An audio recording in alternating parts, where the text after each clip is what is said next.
Well, when you are on the platform, and I know from watching you, and you're the same, you are, and we have that in common. We believe that That's right. we have to be who we are. And when we step down, we're the same people. Yeah. It's just congruent.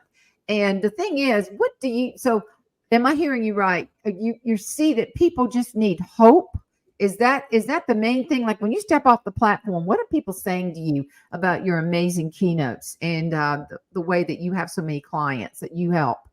What do they say? Here's the deal. I've been trained by everybody at NSA. You name it, I've been trained by them. I have every note that I've ever taken, everything I've ever written. And then you learn the basics. You learn, first of all, no audience loves when you're the hero of all your stories on stage. Right, Nobody right. likes that. They can't Yeah. connect to that. They can't relate to that.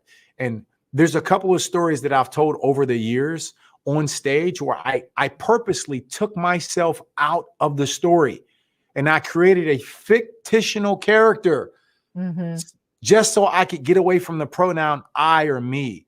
And I can Mm-hmm. say, he told me this, she told me this. Why? Because sometimes when we make decisions in our life, Jane, there's just some things that you've seen in your life, Jane, that are so unbelievable. And you experienced it firsthand because it was your life, that when you go Mm-hmm. to tell the story on stage, you say, people aren't even going to believe this. I know, And and they so can't relate at all. they can't relate at all. And No. so it really hurts me when I see other speakers who have the correct energy, their heart is there, their passion is there, but it's so much of them Yeah. that they get in their own way. And it's not just the platform. It breaks my heart when I have friends and people that I coach and people I'm around, and I see the simple solution is they can't get out of their own way. So to Yeah. answer your question, what people tell me they appreciate about my keynote most is, yes, it gives them hope.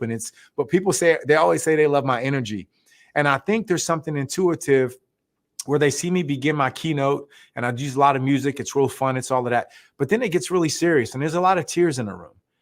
But then by the end, once people see my amazing wife and my kids and a Mm-hmm. life that I've been able to build because of these values that you and I are talking about, our faith in Jesus Christ, our Mm-hmm. ability to grow small businesses in a country where not all people in other countries can grow small businesses. There's not a lot of people who have the freedom to do so. A lot of people are under the room of communism and now socialism waving. We are the freest society and the greatest idea of a country ever.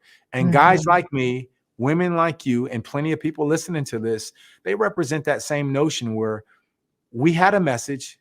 And years ago, we thought there was an idea that you and I had in our hearts that we said, wow, we think we can actually help a lot of people in this world. You had that thought one day, Jane, and I had the same thought.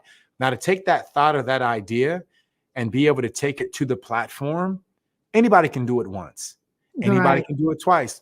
I've seen a lot of speakers do it for a year or two, but to do it for 10 years, to do Yeah. it for 20 years like you, 30 years like you, to do that, that means you figured out what audiences want. And what audiences want is something, and they want a Jesus with skin on them. They want someone who's disciplined and someone who's making the hard decisions and who's not perfect, but someone who they can see themselves in. And I'm just thankful that I've got people around me like you who help me keep my ego in check so I can be less of Morris and more who my customers who need me to be. And the last thing I'll say is this. I may have gotten started speaking early because people thought my story was inspirational. Right. And I am grateful for my story.